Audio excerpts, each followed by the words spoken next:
Okay friends, ನಾನು ಬೆಳಗ್ಗೆ ಮ್, ಸಂಖ್ಯೆಗಳ ಬಗ್ಗೆ ನಾವು ಅಧ್ಯಯನ ಮಾಡಿದ್ವಿ. ಸೊ ಅಂದರೆ ಸಂಖ್ಯಾ ಪದ್ಧತಿ ಬಗ್ಗೆ ಇಂಗ್ಲೀಷ್ ಮೀಡಿಯಮ್ಮು ಮತ್ತು ಕನ್ನಡ ಎರಡು ಮೀಡಿಯಮ್ನಲ್ಲಿ ಹೇಳಿದ್ರಿ. ಸೊ ಇನ್ನೂ ಅದರಲ್ಲಿ ಕೆಲವೊಂದು ಡೌಟ್ ಇದ್ದರೆ ನಾವು ಈಗ ಡಿಸ್ಕಷನ್ ಮಾಡೋಣ. ಸೊ ಕ್ಲಿಯರ್ ಆಗಿ ನಾನು ಎಕ್ಸ್ಪ್ಲೇನ್ ಮಾಡ್ತೀನಿ ಇವಾಗ. ಫಸ್ಟ್ ನೋಡಿ, ಸಂಖ್ಯಾ ಪದ್ಧತಿ ಅಂತಂದರೆ ಸೊ ನಮ್ಮ ಒಂದು ಗಣಿತದಲ್ಲಿ ಯಾವ್ಯಾವ ಸಂಖ್ಯೆಗಳು ಇವೆ ಅಂತ ಅರ್ಥ. ಸೊ ಸಂಖ್ಯಾ ಪದ್ಧತಿಯಲ್ಲಿ ಮುಖ್ಯವಾಗಿ ಬರ್ತಕ್ಕಂಥದ್ದು ಫಸ್ಟ್ ಸ್ವಾಭಾವಿಕ ಸಂಖ್ಯೆ. ಇದನ್ನು ನಾವು ಕೌಂಟಿಂಗ್ ನಂಬರ್ ಅಂತ ಕರಿತೀವಿ. ಸೊ ಏನಂತ ಕರಿತೀವಿ? Counting number. ಓಕೆ. ಸೊ ಈಗ ನಾವು ಪ್ರತಿಯೊಂದು ಸಲ 1, 2, 3, 4, 5ರಿಂದ ನಾವು ಕೌಂಟ್ ಮಾಡ್ತೀವಿ. ಸೊ ಯಾವಾಗಲೂ ಜೀರೋದಿಂದ ಕೌಂಟ್ ಮಾಡಲ್ಲ. ಓಕೆ, ಇದನ್ನು ನಾವು ಸ್ವಾಭಾವಿಕ ಸಂಖ್ಯೆಗಳು ಅಂತ ಕರಿತೀವಿ. ಇದನ್ನು ಎನ್ನಿಂದ ಇಂಡಿಕೇಟ್ ಮಾಡ್ತೀವಿ. ಸೊ ನೆಕ್ಸ್ಟ್ ಎರಡನೇ ಬರೋದು ಪೂರ್ಣ ಸಂಖ್ಯೆಗಳು. ಸೊ ಪೂರ್ಣ ಸಂಖ್ಯೆಗಳು ನೋಡಿ, ಇಲ್ಲಿ ಸಿಂಪಲ್ 0ಯಿಂದ ಪ್ರಾರಂಭಿಸ್ಬಿಟ್ರೆ ಅವು ಪೂರ್ಣ ಸಂಖ್ಯೆಗಳು ಹೋಗ್ತವೆ. ಸೊ ಉಳಿದಿರೋದೆಲ್ಲ ಸ್ವಾಭಾವಿಕ ಸಂಖ್ಯೆಗಳೇ. ಆದರೆ ಇಲ್ಲಿ ಒಂದು ಇದಕ್ಕೆ ಏನೋ ಬದಲಾವಣೆ ಅಂದರೆ 0ಯನ್ನು ನಾನು ಸೇರ್ಪಡೆ ಮಾಡಿದ್ದೀನಿ ಅಷ್ಟೇ. ಅದನ್ನು ಬಿಟ್ಟರೆ ಮತ್ತಿನ್ನೇನು ವ್ಯತ್ಯಾಸ ಇಲ್ಲ. ಸೊ ಮೂರನೇದು ಬರ್ತಕ್ಕಂಥದ್ದು ಇದು ಇಂಪಾರ್ಟೆಂಟ್. ಇದು ಸೊ ಪೂರ್ಣಾಂಕಗಳು ಅಂತ ಬರುತ್ತೆ. ಇದನ್ನು ಇಂಗ್ಲೀಷ್ನಲ್ಲಿ ನಾವು ಇಂಟೀಜರ್ಸ್ ಅಂತ ಕರಿತೀವಿ. ಸೊ ಪೂರ್ಣಾಂಕಗಳು. ಸೊ ಇದು ಏನಪ್ಪ ಅಂತಂದರೆ ಇಲ್ಲಿ 0 ಮಧ್ಯಭಾಗದಲ್ಲಿರುತ್ತೆ. ಸೊ ಎಡಭಾಗದಲ್ಲಿ -1, -2 ಈ ರೀತಿ -3, -4 ಹಿಂಗೆ ಹೋದರೆ ಬಲಭಾಗದಲ್ಲಿ 1, 2, 3 ಈ ರೀತಿ ಹೋಗುತ್ತೆ. ಸೊ ಇವು ಪೂರ್ಣಾಂಕಗಳು. ಇವನ್ನ ನಾವು ಏನಂತ ಕರಿತೇವೆ ಅಂದರೆ ಇಂಟೀಜರ್ಸ್ ಅಂತ ಕರಿತೀವಿ. So integers. ಈ ಪೂರ್ಣ ಸಂಖ್ಯೆಗಳನ್ನು ನಾವು ಹೋಲ್ ನಂಬರ್ಸ್ ಅಂತ ಕರಿತೀವಿ. ಇದನ್ನು ಸ್ವಾಭಾವಿಕ ಸಂಖ್ಯೆಗಳನ್ನು ನಾವು ನ್ಯಾಚುರಲ್ ನಂಬರ್ಸ್ ಅಂತ ಕರಿತೀವಿ. So simple. ಈಗ ಪೂರ್ಣಾಂಕಗಳ ಬಗ್ಗೆ ನಿಮಗೆ ಅಧ್ಯಯನ ಮಾಡಬೇಕಾದಾಗ ಸೊ ನೋಡಿ, ಮಧ್ಯಭಾಗದಲ್ಲಿ ಏನಿರುತ್ತೆ? 0 ಇರುತ್ತೆ. ಅಂದರೆ 0 ಒಂದು ಪೂರ್ಣಾಂಕ. ಆಮೇಲೆ ಎಡಭಾಗದಲ್ಲಿ ನೀವು ಋಣಾತ್ಮಕ ಚಿಹ್ನೆಗಳು ಬರ್ತವೆ, ಬಲಭಾಗದಲ್ಲಿ ನಿಮಗೆ ಧನಾತ್ಮಕ ಚಿಹ್ನೆಗಳು ಬರ್ತವೆ, ಅಂದರೆ ಪಾಸಿಟಿವ್ ನಂಬರ್ಸ್. ಸೊ ಇದನ್ನ ಇಂಟೀಜರ್ಸ್ ಅಂತ ಕರಿತೀವಿ, ಅಥವಾ ಪೂರ್ಣಾಂಕಗಳು ಅಂತ ಕರಿತೀವಿ. ಸಿಂಪಲ್. ಸೊ ನೆಕ್ಸ್ಟ್ ಬರ್ತಕ್ಕಂಥದ್ದು 4ನೇದು ಏನಪ್ಪ ಅಂತಂದರೆ ಓಕೆ, ಸೊ ಭಾಗಲಬ್ಧ ಸಂಖ್ಯೆಗಳು ಅಂತ ಬರುತ್ತೆ. ಸೊ ಏನು ಬರುತ್ತೆ?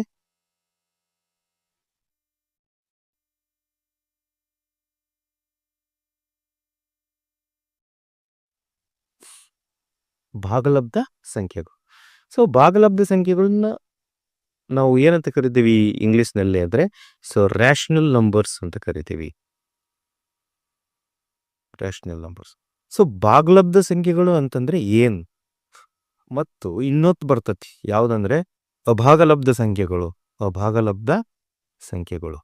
ಸೊ ಇದನ್ನ ಇರ್ರ್ಯಾಷನಲ್ ನಂಬರ್ ಅಂತ ಕರಿತೀವಿ. ಸೊ ಈಗ ನೋಡಿ, ಸಿಂಪಲ್ ಆಗಿ ಹೇಳ್ತಾ ಇದ್ದೀನಿ ನಾನು. ಸಂಖ್ಯಾ ಪದ್ಧತಿಯಲ್ಲಿ ಸ್ವಾಭಾವಿಕ ಸಂಖ್ಯೆಗಳಿವೆ, ಸೊ ಪೂರ್ಣ ಸಂಖ್ಯೆಗಳಿವೆ,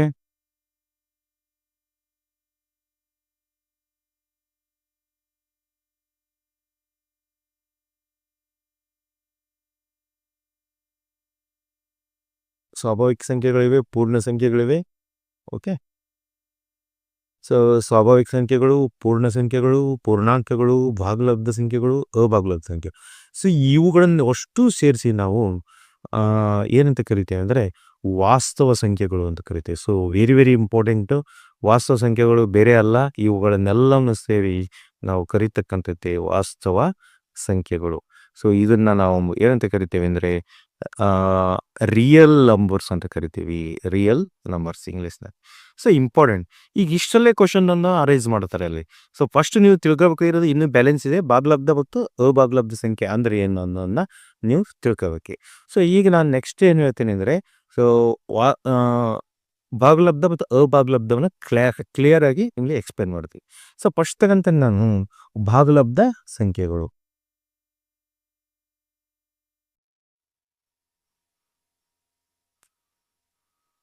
ಸೊ ಭಾಗಲಬ್ಧ ಸಂಖ್ಯೆಗಳು ಅಂದರೆ ಫಸ್ಟ್ ಅರ್ಥ ಮಾಡ್ಕೊಳ್ರಿ, ಅದು ಯಾವ ರೂಪದಲ್ಲಿ ಇರ್ತವೆ ಅಂದರೆ P/Q ರೂಪದಲ್ಲಿ ಇರುತ್ತೆ. ಯಾವ ರೂಪದಲ್ಲಿ? P/Q ರೂಪದಲ್ಲಿ, ಅಥವಾ X/Y ರೂಪದಲ್ಲಿ ಇರುತ್ತೆ. ಸಿಂಪಲ್. ಸೊ P/Q ರೂಪದಲ್ಲಿರುತ್ತೆ ಅಥವಾ X/Y ರೂಪದಲ್ಲಿ ಸೊ ಇರುತ್ತೆ. ಸೊ ಈಗ ನಾನು ನಿಮಗೆ ಕ್ಲಿಯರ್ ಆಗಿ P/Qನೇ ತಗೋಣ. ಸೊ ಕನ್ಫ್ಯೂಷನ್ ಅದ ಬೇಡ. ಸೊ P/Q ರೂಪದಲ್ಲಿ ಇರುತ್ತೆ. ಏನ್ ಕಂಡೀಷನ್ನು ಒಂದು ಸಂಖ್ಯೆ ಭಾಗಲಬ್ಧ ಆಗ್ಬೇಕಂದ್ರೆ ಸೊ ಕಂಡೀಷನ್ ಕ್ಲಿಯರ್ ಆಗಿ ಅರ್ಥ ಮಾಡ್ಕೊಳ್ರಿ. P/Q ರೂಪದಲ್ಲಿ ಇರಬೇಕು. P ಮತ್ತು Qಗಳು ಪೂರ್ಣಾಂಕಗಳಾಗಿರ್ಬೇಕು. ಸೊ ಭಾಳ ಇಂಪಾರ್ಟೆಂಟ್ ಇದು. ಭಾಗಲಬ್ಧ ಸಂಖ್ಯೆ ಪೂರ್ಣಾಂಕಗಳಿಗೆ ಹೇಗೆ ಸಂಬಂಧಿಸಿದೆ ಅನ್ನೋದನ್ನು ತಿಳ್ಕೊಳ್ರಿ. ಸೊ ಪಿ ಮತ್ತು ಕ್ಯೂಗಳು ಏನಾಗಿರಬೇಕು, ಪೂರ್ಣಾಂಕಗಳಾಗಿರಬೇಕು, ಒಂದೇ ಕಂಡೀಷನ್. ಓಕೆ. ಸೊ ಅಂದರೆ ಇಲ್ಲಿ ಮೈನಸ್ ಬರ್ಬೋದು ಅಥವಾ ಪ್ಲಸ್ ಬರ್ಬೋದು. ಯಾಕಂದರೆ ಪೂರ್ಣಾಂಕಗಳಂದರೆ ನಿಮಗೆ 0 ಬರ್ಬೋದು, 1 ಬರ್ಬೋದು, 2 ಬರ್ಬೋದು, 3 ಬರ್ಬೋದು, -1 ಬರ್ಬೋದು, -4 ಬರ್ಬೋದು, ಧನ ಸಂಖ್ಯೆ ಬರ್ಬೋದು ಅಥವಾ ಋಣ ಸಂಖ್ಯೆ ಬರ್ಬೋದು. ಆದರೆ ಪಿ ಬೈ ಕ್ಯೂ ರೂಪದಲ್ಲಿ ಇರಬೇಕು. ಸೊ ಮತ್ತು ಪಿ ಮತ್ತು ಕ್ಯೂಗಳು ಏನಾಗಿರಬೇಕು, ಪೂರ್ಣಾಂಕಗಳಾಗು. ಸೊ ಇನ್ನೊಂದು ಇಂಪಾರ್ಟೆಂಟ್ ಕಂಡೀಷನ್ ಇದೆ. ಸೊ ಈ ಒಂದು ಸಂಖ್ಯೆ ಭಾಗಲಬ್ಧ ಆಗ್ಬೇಕಂದ್ರೆ ಕ್ಯೂ ಅಂತಕ್ಕಂಥದ್ದು 0ಗೆ ಯಾವಾಗಲೂ ಏನಾಗಿರ್ಬಾರ್ದು, ಈಕ್ವಲ್ ಆಗಿರ್ಬಾರ್ದು. ಅಂದರೆ ಈ ತಳಭಾಗದಲ್ಲಿ ಏನಿದೆಯಲ್ಲ, ಸೊ ಇದು 0 ಆಗಿರಬಾರ್ದು. ಓಕೆ. ಸೊ ನಿಮಗೆ ಎಕ್ಸಾಂಪಲ್ ಕೊಡ್ತೀನಿ ನಾನು, ಅವಾಗ ಅರ್ಥ ಆಗುತ್ತೆ. ಓಕೆ. ಭಾಗಲಬ್ಧ ಸಂಖ್ಯೆ ಅಂದರೆ ಪಿ ಬೈ ಕ್ಯೂ ರೂಪದಲ್ಲಿ ವ್ಯಕ್ತಪಡಿಸಬಹುದು ಮತ್ತು ಕ್ಯೂ ಅಂತಕ್ಕಂಥದ್ದು ಪಿ ಮತ್ತು ಕ್ಯೂಗಳು ಪೂರ್ಣಾಂಕಗಳಾಗಿರಬೇಕು. ಸೊ ಮತ್ತು ಕ್ಯೂ ಅಂತಕ್ಕಂಥದ್ದು ಯಾವುದೇ ಕಾರಣಕ್ಕೂ 0ಗೆ ಸಮ ಆಗಿರಬಾರದು. ಸೊ ಇವು 3 ಕಂಡೀಷನ್ ಇದೆ, ಅದು ಭಾಗಲಬ್ಧ ಸಂಖ್ಯೆ ಆಗಿರುತ್ತೆ. ಪಿ ಬೈ ಕ್ಯೂ ರೂಪದಲ್ಲಿ ವ್ಯಕ್ತಪಡಿಸಬೇಕು ಮತ್ತು ಪಿ ಮತ್ತು ಕ್ಯೂಗಳು ಪೂರ್ಣಾಂಕಗಳಾಗಿರಬೇಕು ಮತ್ತು ಕ್ಯೂ ಅಂತಕ್ಕಂಥದ್ದು ಅಂದರೆ ತಳಭಾಗದಲ್ಲಿ, ಛೇದದ ಭಾಗದಲ್ಲಿ ಯಾವುದೇ ಕಾರಣಕ್ಕೂ 0 ಬರಬಾರದು. ಇದನ್ನು ನಾವು ಭಾಗಲಬ್ಧ ಸಂಖ್ಯೆಗಳು ಎಂದು ಕರೆಯುತ್ತೇವೆ. ಸೊ ನಾನು ಉದಾಹರಣೆ ಕೊಡ್ತಾ ನಿಮಗೆ ಕ್ಲಾರಿಫಿಕೇಶನ್ ಮಾಡ್ತೀನಿ. ಸೊ ಉದಾಹರಣೆ ನೋಡಿ.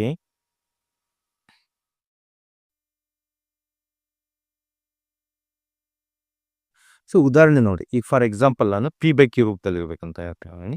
ಸೊ 4/3 ಇದು ಭಾಗಲಬ್ಧ ಸಂಖ್ಯೆ. ಹೌದು, ಎಕ್ಸಾಕ್ಟ್ಲಿ 4/3 ಒಂದು ಭಾಗಲಬ್ಧ ಸಂಖ್ಯೆ. ಸೊ ಕೆಲವೊಬ್ರು ಕನ್ಫ್ಯೂಷನ್ ತಿಳ್ಕೊಂತಾರೆ, ಭಾಗಲಬ್ಧ ಸಂಖ್ಯೆ ಅಂದರೆ ಭಾಗಾಕಾರ ಮಾಡೋದು ಅಂತ. ಸೊ ಭಾಗಾಕಾರ ಮಾಡೋದಕ್ಕೂ ಮತ್ತು ಭಾಗಲಬ್ಧ ಸಂಖ್ಯೆ ಸಂಬಂಧ ಇಲ್ಲ. ಓಕೆ. ಪಿ ಬೈ ಕ್ಯೂ ರೂಪದಲ್ಲಿ ಇರಬೇಕಷ್ಟೇ. ಸೊ ಪಿ ಬೈ ಕ್ಯೂ ರೂಪದಲ್ಲಿ ಇರಬೇಕು. ಪಿ ಮತ್ತು ಕ್ಯೂಗಳು ಪೂರ್ಣಾಂಕಗಳಾಗಿರಬೇಕು. ಸೊ ಪೂರ್ಣಾಂಕಗಳು ಅಂದರೆ ಫಸ್ಟ್ ನಿಮಗೆ ಆಲ್ರೆಡಿ ಹೇಳಿದ್ದೀನಿ, 4/3 ಅಂತಕ್ಕಂಥದ್ದು ಒಂದು ಭಾಗಲಬ್ಧ ಸಂಖ್ಯೆ. ಯಾಕೆ ಚೆಕ್ ಮಾಡೋಣ ಆಗ. ಸೊ ಪಿ ಬೈ ಕ್ಯೂ ರೂಪದಲ್ಲಿದೆ ಅಂದರೆ 4/3 ರೂಪದಲ್ಲಿದೆ, ಸರಿ. ಸೊ ಇನ್ನೊಂದು ಕಂಡೀಷನ್ ಹೇಳಿದರೆ, ತಳಭಾಗದಲ್ಲಿರ್ತಕ್ಕಂಥ ಛೇದ ಯಾವುದೇ ಕಾರಣಕ್ಕೂ 0 ಆಗಬಾರ್ದು ಅಂತ ಹೇಳಿದರೆ. ಸೊ ಏನಾದರೂ 0 ಆಗಿದೆಯಾ? ಇಲ್ಲ. ಯಾಕೆಂದರೆ ಇಲ್ಲಿ 3 ಇದೆ. ಓಕೆ. ಸೊ ಇದು ಒಂದೇನಾಗಾದರೆ ಭಾಗಲಬ್ಧ ಸಂಖ್ಯೆ. ನೆಕ್ಸ್ಟ್ ಇವಾಗ ಸೊ ಈಗ ನೋಡ್ರಿ, -8/5 ಅಂತೀನಿ. ಸೊ -8/5 ಇದು ಒಂದು ಭಾಗಲಬ್ಧ ಸಂಖ್ಯೆ ಆಗಿದೆ. ಏಕೆ? ಸೊ ಚೆಕ್ ಮಾಡಿಕೊಡ್ರಿ. -8/5 ಒಂದು ಭಾಗಲಬ್ಧ ಸಂಖ್ಯೆ ಅಂತ ಹೆಂಗೆ ಹೇಳ್ತೀರಾ ಅಂದರೆ, ಸೊ ಪಿ ಬೈ ಕ್ಯೂ ರೂಪದಲ್ಲಿದೆ. ಎಸ್, ಪಿ ಬೈ ಕ್ಯೂ ರೂಪದಲ್ಲಿದೆ. ಪಿ ಮತ್ತು ಕ್ಯೂಗಳು ಪೂರ್ಣಾಂಕಗಳಾಗಿವೆ. ಹೌದು, ಇಲ್ಲಿ ಮೈನಸ್ ಬಂದರು, -8 ಅಂತಕ್ಕಂಥದ್ದು ಪೂರ್ಣಾಂಕ, ಇದು ಋಣಾತ್ಮಕ ಪೂರ್ಣಾಂಕ. ಸೊ 5 ಅನ್ನೋದು ಕೂಡ ಪೂರ್ಣಾಂಕ. ಇನ್ನೊಂದು ಕಂಡೀಷನ್ ಇದೆ, ಇಲ್ಲಿ ಕ್ಯೂ ಅಂದರೆ ಛೇದ ಯಾವಾಗಲೂ ಏನಾಗಿರ್ಬಾರ್ದು, 0 ಆಗಿರಬಾರ್ದು. ಸೊ 0 ಇಲ್ಲ, 5 ಇದೆ. ಸೊ ಹಾಗಾದರೆ ಇದು ಒಂದು ಭಾಗಲಬ್ಧ ಸಂಖ್ಯೆ ಆಗಿದೆ. ಸೊ ಅರ್ಥ ಆಗ್ತಾ ಇದೆ ಅಂತ ಅನ್ಕೊಂಡಿದ್ದೀನಿ ಸ್ನೇಹಿತರೆ. ಸಿಂಪಲ್ ಆಗಿದೆ, ಬಟ್ ಯಾವುದೇ ರೀತಿ ನೀವು ಡೌಟ್ ಪಡ್ಕೋಬೇಡಿ. ಸೊ ಕೆಳಭಾಗದಲ್ಲಿ 0 ಬರಬಾರ್ದು. ಪಿ ಮತ್ತು ಕ್ಯೂಗಳು ಯಾವಾಗಲೂ ಪೂರ್ಣಾಂಕಗಳಾಗಿರಬೇಕು. ಸೊ ಈಗ ನಾನು ಇನ್ನೊಂದು ಕ್ವಶನ್ ಕೇಳ್ತೀನಿ. ಈಗ ಜಸ್ಟ್ ಒಂದು ನಂಬರ್ ಬರೀತೀನಿ. ಸೊ 7 ಅಂತ ಬರೆದಿದ್ದೀನಿ. ಸೊ 7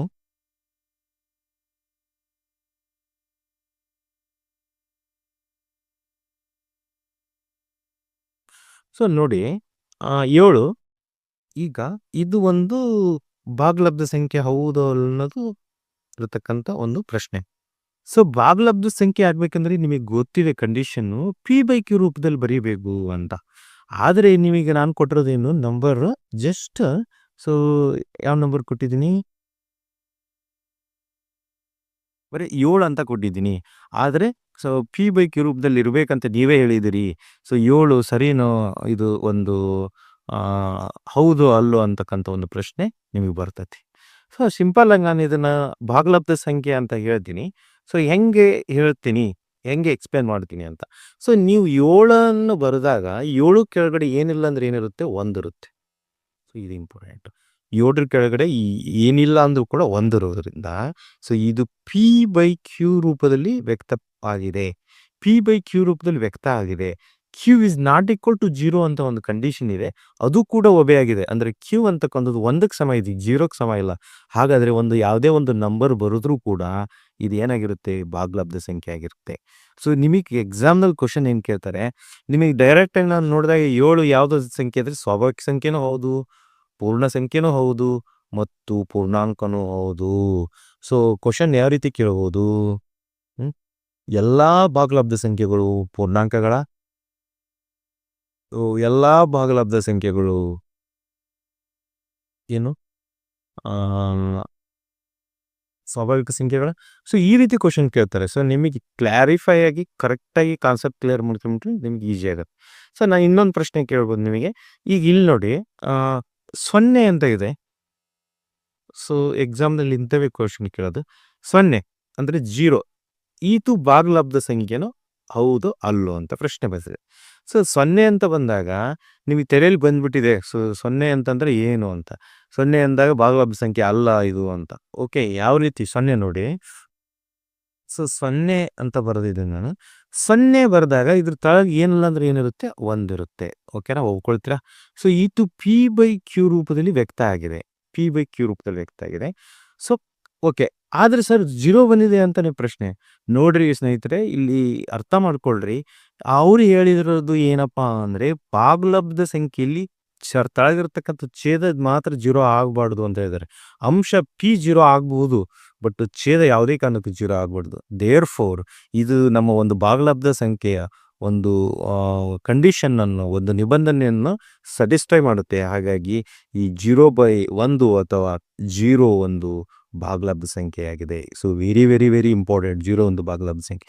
ನಾವೇನು ಮಾಡ್ತೀವಿ, ಈ ಕೆಳಗಿನಲ್ಲಿ ಯಾವುದು ಭಾಗಲಬ್ಧ ಸಂಖ್ಯೆ ಅಲ್ಲ ಅಂತ ಕೊಡ್ತಾರೆ, ಅಥವಾ ಹೌದು ಅಂತ ಕೊಡ್ತಾರೆ. ಸೊ 0 ಇದ್ದ ತಕ್ಷಣ 0 ಆಪ್ಷನ್ ಟಿಕ್ ಮಾಡ್ತೀವಿ, ಇದು ಭಾಗಲಬ್ಧ ಸಂಖ್ಯೆ ಅಲ್ಲ ಅಂತ. ಆದರೆ ರಿಯಲಿ ಅದು ಭಾಗಲಬ್ಧ ಸಂಖ್ಯೆ ಹೌದು. ಯಾಕಂದರೆ ನಿಮಗೆ ಎಕ್ಸ್ಪ್ಲೇನ್ ಮಾಡಿದ್ದೀನಿ, 0/1 ಅಂತ ಬರೀಬೋದು ಅಂತ ಅರ್ಥ. ಓಕೆ, ಸೊ ಈ ಭಾಗಲಬ್ಧ ಸಂಖ್ಯೆ ಅನ್ನೋದು ನಿಮಗೆ ಅರ್ಥ ಆಗಿದೆ ಅಂದ್ಕೊಂಡಿದ್ದೀನಿ. ಸೊ ನೆಕ್ಸ್ಟ್ ನೋಡೋಣ ಅಭಾಗಲಬ್ಧ ಸಂಖ್ಯೆಗಳು.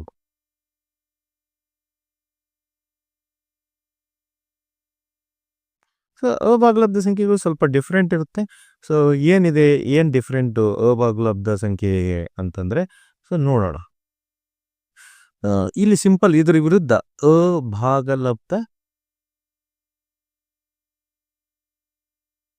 ಸೊ ಇದು P/Q ರೂಪದಲ್ಲಿ ವ್ಯಕ್ತಪಡಿಸಲು ಆಗಲ್ಲ, ಮತ್ತು Q is not equal to 0 ಆಗಿರುತ್ತೆ. ಸೊ ಈ ಭಾಗಲಬ್ಧ ಸಂಖ್ಯೆ ಬಿಟ್ಟು ಉಳಿದಿರ್ತಕ್ಕಂಥ ಸಂಖ್ಯೆಗಳೇ ಅಭಾಗಲಬ್ಧ ಸಂಖ್ಯೆಗಳು. ಈಗ ನಾವು ಉದಾಹರಣೆಗೆ ಹೇಳ್ತೀರ. ಸೊ √3 ಒಂದು ಅಭಾಗಲಬ್ಧ ಸಂಖ್ಯೆ. ಯಾಕೆ ಅಂತಂದ್ರೆ, ಸೊ √3 ತಳಗಡೆ ಏನಿಲ್ಲ ಅಂದ್ರೆ ಒಂದಿರುತ್ತಾ. ಓಕೆ, ಸೊ ಈಗ ನೋಡಿ, P/Q ರೂಪದಲ್ಲಿ ವ್ಯಕ್ತ ಆಗಿದೆ. ಇದು ಕಂಡ ತಕ್ಷಣ ನಮಗೆ P/Q ರೂಪದಲ್ಲಿ ಇದೆ ಸರ್, ಮತ್ತು ನೀವು ಭಾಗಲಬ್ಧ ಸಂಖ್ಯೆ ಅಂತ ಹೇಳಬೇಕಾಗಿತ್ತು, ಬಟ್ ನೀವು ಇದು ಭಾಗಲಬ್ಧ ಸಂಖ್ಯೆ ಅಂತ ಹೇಳ್ತಾ ಇಲ್ಲ ಅಂತ ನೀವು ಪ್ರಶ್ನೆ ಕೇಳಬಹುದು ಇಲ್ಲಿ. ಆದರೆ ನೋಡಿ, ಸೊ ಕಂಡೀಷನ್ ಇದೆ, P ಮತ್ತು Qಗಳು ಪೂರ್ಣಾಂಕಗಳಾಗಿರಬೇಕು ಅಂತ ಹೇಳಿದ್ದಾರೆ. ಸೊ P ಮತ್ತು Qಗಳು ಪೂರ್ಣಾಂಕಗಳು. ಸೊ ಇಲ್ಲಿ Q ಪೂರ್ಣಾಂಕ ಹೌದು, ಬಟ್ ಆದರೆ ಸೊ √3 ಅಂತಕ್ಕಂಥದ್ದು ಪೂರ್ಣಾಂಕ ಅಲ್ಲ. ಸೊ ಈ ಕಂಡೀಷನ್ ಇದು ಸ್ಯಾಟಿಸ್ಫೈ ಮಾಡಲ್ಲ. ಹಾಗಾಗಿ ಸೊ √3 ಅಂತಕ್ಕಂಥದ್ದು ಒಂದು ಅಭಾಗಲಬ್ಧ ಸಂಖ್ಯೆ ಆಗಿದೆ. ಓಕೆ, ನೆಕ್ಸ್ಟ್ ನೋಡಿ, √5 ಅಂತಕ್ಕಂಥದ್ದು ಒಂದು ಅಭಾಗಲಬ್ಧ ಸಂಖ್ಯೆ. ಯಾಕೆಂದರೆ √5 ಒಂದು ಪೂರ್ಣಾಂಕ ಅಲ್ಲ.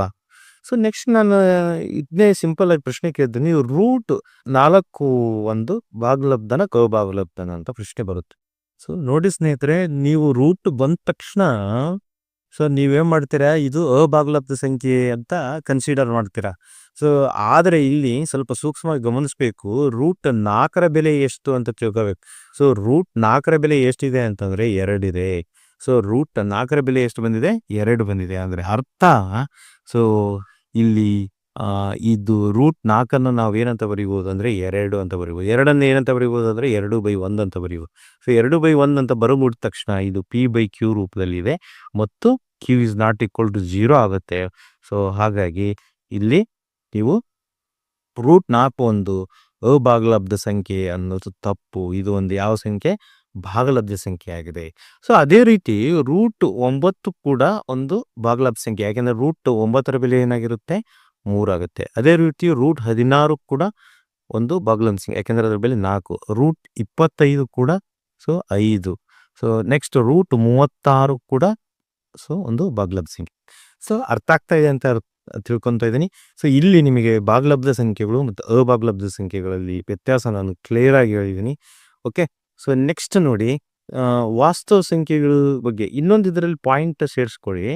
ಸೊ ಪೈ ಅಂತಕ್ಕಂಥದ್ದು ಇಂಪಾರ್ಟೆಂಟ್ ಇದೆ. ಸೊ ಕ್ವಶನ್ ಕೇಳ್ತಾರೆ, ಪೈ ಅಂತಂದ್ರೆ ನಿಮ್ಗೆ ಗೊತ್ತಿದೆ 22/7 ಇದ್ರ ಬೆಲೆ. ಓಕೆ. ಸೊ ಪೈ ಬೆಲೆ ಎಷ್ಟು?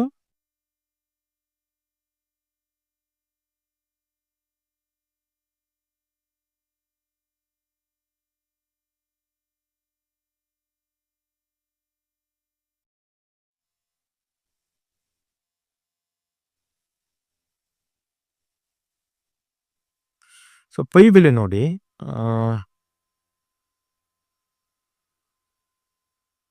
ಓಕೆ. ಸೊ ನಿಮಗೆ ಪೈ ಬೆಲೆ ಗೊತ್ತಿದೆ. ಸೊ ಪೈ ಬೆಲೆ ಏನು ಗೊತ್ತಿದೆ? So pi is equal to 22/7 ಅನ್ನೋದು ಗೊತ್ತಿದೆ. ಸೊ ನೋಡಿದ ತಕ್ಷಣ ನೀವೇನು ಹೇಳ್ತೀರಾ? ಇದು ಒಂದು ಏನಂತ ಕೇಳ್ತೀರಾ? ಭಾಗಲಬ್ಧ ಅಂತ ಕರೀತೀರಾ. ಸೊ ಇನ್ನೊಂದು ಕಂಡೀಷನ್ ನಾನು ಹೇಳ್ತೀನಿ, ಇದು ಭಾಗಲಬ್ಧ ಸಂಖ್ಯೆ ಅಲ್ಲ, ಇದು ಅಭಾಗಲಬ್ಧ ಸಂಖ್ಯೆ. ಯಾಕೆ ಅಂತಂದರೆ ನೆಕ್ಸ್ಟ್ ಇಲ್ಲಿ ದಶಮಾಂಶಗಳ ವಿಸ್ತೀರ್ಣ ಅಂತ ಬರುತ್ತೆ. ಸೊ ದಶಮಾಂಶದ ವಿಸ್ತೀರ್ಣದಲ್ಲಿ ಅಂತ್ಯಗೊಳ್ಳುವ ಮತ್ತು ಅಂತ್ಯಗೊಳ್ಳದ ದಶಮಾಂಶ, ಅದರ ಆಧಾರದ ಮೇಲೆ ನಾವು ಪೈಯನ್ನು ಅಭಾಗಲಬ್ಧ ಸಂಖ್ಯೆ ಅಂತ ಕರಿತೇವೆ. ಸೊ ಇಂಥ ಕ್ವಶನ್ನೇ ನಿಮಗೆ ಎಕ್ಸಾಮ್ನಲ್ಲಿ ಕೇಳೋದು. ಓಕೆ. ಸೊ ನಾನು ಈ ಎಕ್ಸಾಮ್ ಏನಿರುತ್ತೆ ಟು ದಿ ಪಾಯಿಂಟ್ ಡೈರೆಕ್ಟ್ ಹೇಳ್ತೀನಿ. ಸೊ ಡೆಪ್ತ್ ಅತಿ ಹೇಳಿದರೆ ನಿಮಗೆ ಅರ್ಥ ಆಗಲ್ಲ. ಓಕೆ. ಸೊ ನೆಕ್ಸ್ಟ್ ನೋಡಿ, ಈಗ ಭಾಗಲಬ್ಧ ಸಂಖ್ಯೆ ಆಯಿತು, ಅಭಾಗಲಬ್ಧ ಸಂಖ್ಯೆ ಆಯಿತು. ಸೊ ನಾನು ನಿಮಗೆ ಎಕ್ಸ್ಪ್ಲೇನ್ ಮಾಡಿದ ರೀತಿ ಕ್ಲಿಯರ್ ಆಗಿ ಗೊತ್ತಾಯ್ತು. ಅಂದರೆ ಸಂಖ್ಯೆಗಳಲ್ಲಿ ಸ್ವಾಭಾವಿಕ ಸಂಖ್ಯೆಗಳು, ಓಕೆ, ಸ್ವಾಭಾವಿಕ ಸಂಖ್ಯೆಗಳು, ನೆಕ್ಸ್ಟ್ ಪೂರ್ಣ ಸಂಖ್ಯೆಗಳು, ನೆಕ್ಸ್ಟು ಪೂರ್ಣಾಂಕಗಳು, ನೆಕ್ಸ್ಟ್ ಬಂದದ್ದು ಇದು ಯಾವುದು ಭಾಗಲಬ್ಧ ಸಂಖ್ಯೆಗಳು, ನೆಕ್ಸ್ಟ್ ಅಭಾಗಲಬ್ಧ ಸಂಖ್ಯೆಗಳು. ಸೊ ಸಿಂಪಲ್ ಆಗಿ ಹೇಳ್ಬೇಕಾದ್ರೆ ಇವುಗಳನ್ನು ಅಷ್ಟು ಸೇರಿಸಿ ನಾವು ಏನಂತ ಕರಿತೀವಿ, ಏನಂತವೆ ಅಂದರೆ, ಸೊ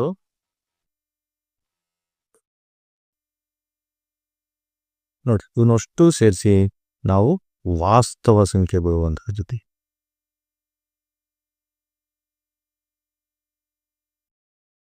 ಸೊ ಇದನ್ನ ರಿಯಲ್ ನಂಬರ್ಸ್ ಅಂತ ಕೂಡ ಕರೀತಾರೆ. ಸೊ ಈಗ ಕ್ವಶನ್ ನೋಡಿ ಅರ್ಥ ಮಾಡ್ಕೊಳ್ರಿ ಕ್ಲಿಯರ್ ಆಗಿ.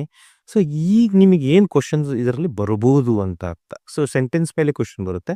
ಇಲ್ಲಿ ನಿಮಗೆ ಭಾಗಲಬ್ಧ ಸಂಖ್ಯೆ ಅಂದ್ರೆ ಮತ್ತು ಅಭಾಗಲಬ್ಧ ಸಂಖ್ಯೆ ಅನ್ನೋದು ಕ್ಲಿಯರ್ ಆಗಿ ಗೊತ್ತಾಯ್ತು. ಸೊ ಕ್ವಶನ್ ಏನಿದೆ ನೋಡಿ, ಇಲ್ಲಿ ನಾನು ಫಾರ್ ಎಕ್ಸಾಂಪಲ್ ಒಂದು ನಂಬರ್ ತಗೊಂತೀನಿ, 4 ಅಂತ ತಗೊಂಡಪ್ಪ. ಸೊ 4 ಇದು ಯಾವ ಸಂಖ್ಯೆ ಅಂತ ಕೇಳಿ. ಸೊ 4 ಒಂದು ಸ್ವಾಭಾವಿಕ ಸಂಖ್ಯೆ ಹೌದು, ಪೂರ್ಣ ಸಂಖ್ಯೆ ಹೌದು, ನೆಕ್ಸ್ಟ್ ಪೂರ್ಣಾಂಕನೂ ಹೌದು, ನೆಕ್ಸ್ಟ್ ಭಾಗಲಬ್ಧ ಸಂಖ್ಯೆನೂ ಹೌದು. ಹೆಂಗೆ ಸರ್ ಭಾಗಲಬ್ಧ ಸಂಖ್ಯೆ?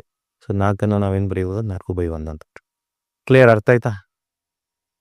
ಈಗ ನೋಡಿ ಇನ್ನೊಂದು ಸಂಖ್ಯೆ ತಗೊಂತೀನಿ ನಾನು. ಎಷ್ಟು ಚೆನ್ನಾಗಿದೆ ನೋಡಿ ಕಾನ್ಸೆಪ್ಟ್. 2/5 ಅಂತ ಇದೆ. ಸೊ 2/5 ಸ್ವಾಭಾವಿಕ ಸಂಖ್ಯೆ ಅಲ್ಲ. ಓಕೆ.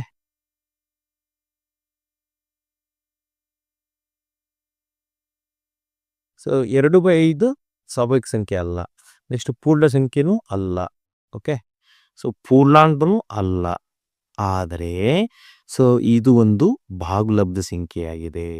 ಇದು ಏನಾಗಿದೆ? ಭಾಗಲಬ್ಧ ಸಂಖ್ಯೆ. ಸಿಂಪಲ್ ಆಗಿ ಹೇಳ್ತೀನಿ ನಾನು. ಇಲ್ಲಿ 4 ತಗೊಂಡಾಗ ಇದು ಎಲ್ಲದಕ್ಕೂ ಮ್ಯಾಚ್ ಆಗುತ್ತೆ. ಓಕೆ. ಓಕೆ. ಸೊ ಇದು ಡೆಫಿನೇಷನ್ ಹೆಂಗೆ ಹೇಳ್ಬೋದು ನಾನು? ಎಲ್ಲ ಸ್ವಾಭಾವಿಕ ಸಂಖ್ಯೆಗಳು ಏನಾಗಿರ್ಬೋದು? ಭಾಗಲಬ್ಧ ಸಂಖ್ಯೆ ಆಗಿರ್ಬೋದು. ಸ್ಟೇಟ್ಮೆಂಟ್ ಕರೆಕ್ಟಾ? ಎಲ್ಲ ಸ್ವಾಭಾವಿಕ ಸಂಖ್ಯೆಗಳು ಏನಾಗಿರ್ಬೋದು? ಭಾಗಲಬ್ಧ ಸಂಖ್ಯೆ ಆಗಿರ್ಬೋದು. ಆದರೆ ಎಲ್ಲ ಭಾಗಲಬ್ಧ ಸಂಖ್ಯೆಗಳು ಸ್ವಾಭಾವಿಕ ಸಂಖ್ಯೆಗಳು ಆಗಿರಲ್ಲ. ಯಾಕೆಂದರೆ ಈಗ ಉದಾಹರಣೆ ನಾನು 2/5 ಒಂದು ಭಾಗಲಬ್ಧ ಸಂಖ್ಯೆ ತಗೊಂಡೆ, ಆದರೆ ಅದು ಸ್ವಾಭಾವಿಕ ಸಂಖ್ಯೆ ಅಲ್ಲ. ಓಕೆ. ಈಗ ನೆಕ್ಸ್ಟ್ ಈ ರೀತಿ ಸ್ಟೇಟ್ಮೆಂಟ್ ಕೇಳ್ತಾರೆ, ಎಲ್ಲ ಭಾಗಲಬ್ಧ ಸಂಖ್ಯೆಗಳು ಸ್ವಾಭಾವಿಕ ಸಂಖ್ಯೆ ಆಗಿದಾವ? ಇಲ್ಲ. ಆದರೆ ಎಲ್ಲ ಸ್ವಾಭಾವಿಕ ಸಂಖ್ಯೆಗಳು ಭಾಗಲಬ್ಧ ಆಗಿದ್ದಾವೆ. ಸೊ ಈ ಒಂದು ಕಾನ್ಸೆಪ್ಟನ್ನ ನೀವು ಅರ್ಥ ಮಾಡ್ಕೋಬೇಕು. ನೆಕ್ಸ್ಟ್ ನೋಡಿ, ಉದಾಹರಣೆ ನಾನು ಇನ್ನೊಂದು ತಗೊಂತೀನಿ. 0 ಅಂತ ತಗೊಂಡೆ. 0 ನೋಡಿ, ಇದು ಸ್ವಾಭಾವಿಕ ಸಂಖ್ಯೆ ಅಂತೂ ಅಲ್ಲ. ಓಕೆ. ಪೂರ್ಣ ಸಂಖ್ಯೆ ಹೌದು. ಓಕೆ. ಪೂರ್ಣಾಂಕನೂ ಹೌದು. ಓಕೆ. ಸೊ ನೆಕ್ಸ್ಟ್ ಇನ್ನೊಂದೇನು? ಭಾಗಲಬ್ಧನೂ ಹೌದು. ಸೊ ಪೂರ್ಣ ಹೌದು, ಪೂರ್ಣಾಂಕ ಹೌದು, ಭಾಗಲಬ್ಧ ಹೌದು. ಆದರೆ ಇದು ಏನು ಸ್ವಾಭಾವಿಕ ಸಂಖ್ಯೆ ಅಲ್ಲ. ಸೊ ನಾನು ಇನ್ನು ಈ ಆಧಾರದ ಮೇಲೆ ನಾನು ಕ್ವಶನ್ ಯಾವ ರೀತಿ ಕೇಳ್ಬೋದು, 0 ಎಂಬುದು ಒಂದು ಸ್ವಾಭಾವಿಕ ಸಂಖ್ಯೆ ಆಗಿದೆ, ತಪ್ಪು. ಪೂರ್ಣ ಸಂಖ್ಯೆ ಆಗಿದೆ, ಸರಿ. ಪೂರ್ಣಾಂಕ ಆಗಿದೆ, ಸರಿ. ಭಾಗಲಬ್ಧ ಸಂಖ್ಯೆ ಆಗಿದೆ, ಸರಿ. ಇಲ್ಲಿ ನೋಡಿ, ಇದ್ರ ಮೇಲೆ ನಾನು ಹೇಳ್ತೀನಿ, ಎಲ್ಲಾ ಪೂರ್ಣಾಂಕಗಳು ಸ್ವಾಭಾವಿಕ ಸಂಖ್ಯೆಗಳಾಗಿವೆ. ಸೊ ತಪ್ಪು, ಸರಿನಾ ತಪ್ಪು? ಎಲ್ಲಾ ಪೂರ್ಣಾಂಕಗಳು ಸ್ವಾಭಾವಿಕ ಸಂಖ್ಯೆಗಳಾಗಿವೆ. ಎಲ್ಲಾ ಪೂರ್ಣಾಂಕಗಳು ಸ್ವಾಭಾವಿಕ ಸಂಖ್ಯೆ ಆಗಲ್ಲ, ಯಾಕಂದ್ರೆ 0ನೇ ಆಗಿಲ್ಲ. 0 ಒಂದು ಪೂರ್ಣಾಂಕನ. ಸೊ ಹೌದು, 0 ಒಂದು ಪೂರ್ಣಾಂಕನ, ಆದ್ರೆ ಸ್ವಾಭಾವಿಕ ಸಂಖ್ಯೆ ಅಲ್ಲ. ಆದ್ರೆ ಇದೇ ಕಂಡೀಷನ್ ನಾನು ಹೇಳ್ತೀನಿ, ಎಲ್ಲಾ ಸ್ವಾಭಾವಿಕ ಸಂಖ್ಯೆಗಳು ಪೂರ್ಣಾಂಕಗಳಾಗಿವೆ. ಫಾರ್ ಎಕ್ಸಾಂಪಲ್, ನೀವು ಯಾವುದೇ ಸ್ವಾಭಾವಿಕ ಸಂಖ್ಯೆ ತಗೊಂಡ್ರೆ, ಉದಾಹರಣೆ 19 ತಗಂಡೆ, ಇದು ಒಂದು ಪೂರ್ಣಾಂಕ ಆಗಿರುತ್ತೆ. ಓಕೆ, ಎಲ್ಲಾ ಸ್ವಾಭಾವಿಕ ಸಂಖ್ಯೆಗಳು ಪೂರ್ಣಾಂಕಗಳಾಗಿವೆ, ಆದರೆ ಎಲ್ಲಾ ಪೂರ್ಣಾಂಕಗಳು ಸ್ವಾಭಾವಿಕವಾಗಿರಲ್ಲ. ಉದಾಹರಣೆ ತಗಂತೆ, ಇನ್ನೊಂದು -8 ಅಂತ ತಗಂಡೆ. -8 ಅನ್ನೋದು ಪೂರ್ಣಾಂಕ ಹೌದು, ಯಾಕಂದ್ರೆ ನೆಗೆಟಿವ್ ಬರುತ್ತೆ, ಅಲ್ಲಿ ಋಣಾತ್ಮಕ ಬರುತ್ತೆ, ಪಾಸಿಟಿವ್ ಬರುತ್ತೆ. ಸೊ ಆದ್ರೆ ಸ್ವಾಭಾವಿಕ ಸಂಖ್ಯೆ ಅಲ್ಲ ಅದು ಯಾವುದೇ ಕಾರಣಕ್ಕೂ. ಓಕೆ, ಸೊ ಅಂದ್ರೆ -8 ಅಂತಕ್ಕಂಥದ್ದು ಸ್ವಾಭಾವಿಕ ಪೂರ್ಣಾಂಕ ಹೌದು. ಅಂದ್ರೆ ಇಲ್ಲಿ ಕ್ವಶನ್ ಅರ್ಥ ಮಾಡ್ಕೊಳ್ರಿ, ಎಲ್ಲಾ ಸ್ವಾಭಾವಿಕ ಸಂಖ್ಯೆಗಳು ಪೂರ್ಣಾಂಕಗಳಾಗಿವೆ, ಆದರೆ ಎಲ್ಲಾ ಪೂರ್ಣಾಂಕಗಳು ಸ್ವಾಭಾವಿಕ ಸಂಖ್ಯೆಗಳಲ್ಲ. ಇವನ್ ಹೆಂಗ್ ಕೇಳ್ತಾನೆ ಹೇಳ್ರಿ ನಿಮಗೆ, ಆಪ್ಷನ್ಯಾಗ option E, option B, option C, option D ಇಲ್ಲಿ ಕೇಳ್ತಾನೆ. ಸೊ ಒಂದನೇದು ಈ ರೀತಿ ಸ್ಟೇಟ್ಮೆಂಟ್ ಕೊಡ್ತಾನೆ, ಎರಡನೇದು ಕೊಡ್ತಾನೆ, ಮೂರನೇದು ಕೊಟ್ಟು ಆಮೇಲೆ ಏನು ಹೇಳ್ತಾರೆ, ಆನ್ಸರ್ನಲ್ಲಿ ಎ ಮತ್ತು ಬಿ ಸರಿ, ಸಿ ಮತ್ತು ಡಿ ಸರಿ, ಡಿ ಮತ್ತು ಎ ಸರಿ, ಈ ರೀತಿ ಕ್ವಶನ್ ಕೇಳಿದಾಗ ಇದು ಇಂಪಾರ್ಟೆಂಟ್ ಆಗುತ್ತೆ, ಕೇಳಿದಾನೆ. ಓಕೆ, ಸೊ ನೆಕ್ಸ್ಟ್ ನೋಡಿ, ಈಗ ನಾನು ಭಾಗಲಬ್ಧ ಸಂಖ್ಯೆ ಮತ್ತು ಅಭಾಗಲಬ್ಧ ಸಂಖ್ಯೆ ಅಂತ ಹೇಳಿದೆ. ಸೊ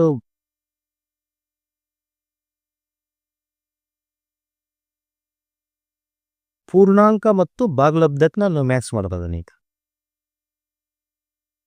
ಓಕೆ, ಸೊ ನೆಕ್ಸ್ಟ್ ನೋಡಿ, ಪೂರ್ಣಾಂಕ ಮತ್ತು ಭಾಗಲಬ್ಧಕ್ಕೆ ಮ್ಯಾಚ್ ಮಾಡಿದಾಗ ಸಿಂಪಲ್ ಆಗಿ ಅರ್ಥ ಮಾಡ್ಕೊಡ್ರಿ, ಕನ್ಫ್ಯೂಷನ್ ಮಾಡ್ಬೇಡ್ರಿ, ನೋಟ್ಸ್ ಮಾಡ್ಕೊಡ್ರಿ, ಈಸಿ ಆಗುತ್ತೆ.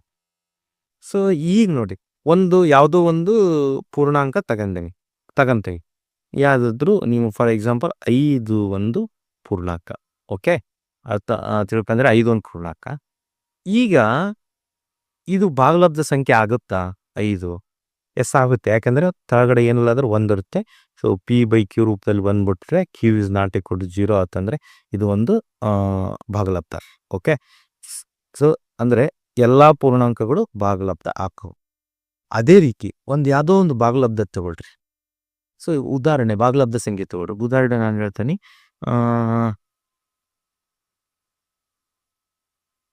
7/5 7/5.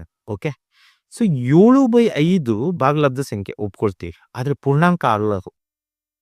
ಓಕೆ, ಸೊ ಇದರಿಂದ ನಾವೇನ್ ತಿಳ್ಕೊಂತೀವಿ, ಇವೆರಡು ನಡುವೆ ಸಂಬಂಧ, ಎಲ್ಲಾ ಪೂರ್ಣಾಂಕಗಳು ಭಾಗಲಬ್ಧ ಆಗಿವೆ, ಎಲ್ಲಾ ಪೂರ್ಣಾಂಕಗಳು ಭಾಗಲಬ್ಧವಾಗಿವೆ, ಆದರೆ ಎಲ್ಲಾ ಭಾಗಲಬ್ಧಗಳು ಪೂರ್ಣಾಂಕಗಳಾಗಲು ಸಾಧ್ಯವಿಲ್ಲ. ಸೊ ಇದನ್ನ ನೆನ್ಪಿಟ್ಕೋಬೇಕು. ಸೊ ಈ ರೀತಿ ಸ್ಟೇಟ್ಮೆಂಟ್ ನಿಮಗೆ ಅರ್ಥ ತಿಳ್ಕೋಬೇಕು. ಓಕೆ, ಈಗ ನೋಡ್ರಿ, ಭಾಗಲಬ್ಧ ಮತ್ತು ಅಭಾಗಲಬ್ಧಕ್ಕೂ ಮ್ಯಾಚ್ ಮಾಡ್ತೀನಿ ನಾನು. ಸೊ ಭಾಗಲಬ್ಧ ಅಲ್ಲ ಅಂದ್ರೆ ಅದು ಅಭಾಗಲಬ್ಧ ಆಗಿರುತ್ತೆ. ಓಕೆ, ಅಭಾಗಲಬ್ಧ ಅಲ್ಲ ಅಂದ್ರೆ ಅದು ಭಾಗಲಬ್ಧ ಆಗಿರುತ್ತೆ.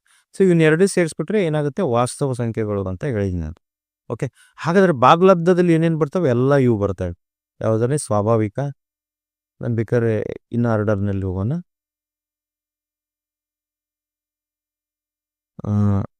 ಇದು ಬೆಟರ್ ದೆನ್ ಅಂದ್ರೆ ಪೂರ್ಣಾಂಕ,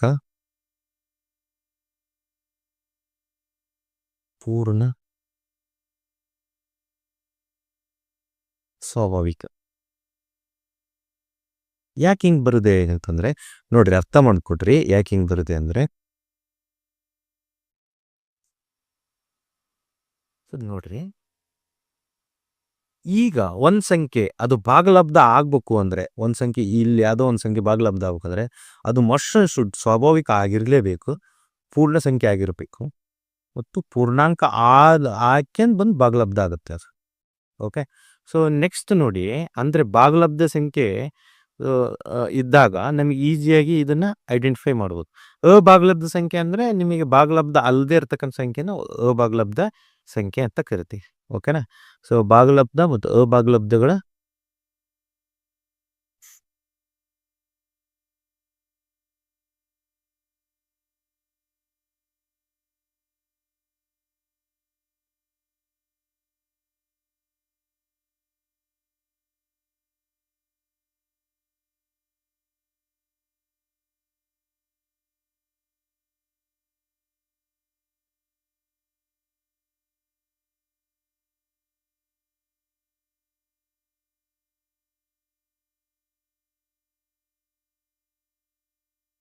ಸಿಂಪಲ್ ಆಗಿ ಹೇಳ್ತೇನೆ ನೋಡಿ.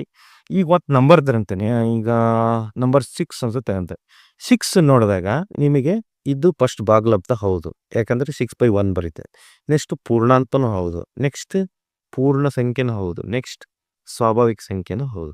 ಆದ್ರೆ ನೆಕ್ಸ್ಟ್ ಈಗ ನೋಡಿ -6 ತಗೊಂಡ್ಬಿಡ್ತೀವಿ. -6 ತಗೊಂಡಾಗ ನಿಮಗೆ ಅರ್ಥ ಮಾಡ್ಕೊಳ್ರಿ. ಸೊ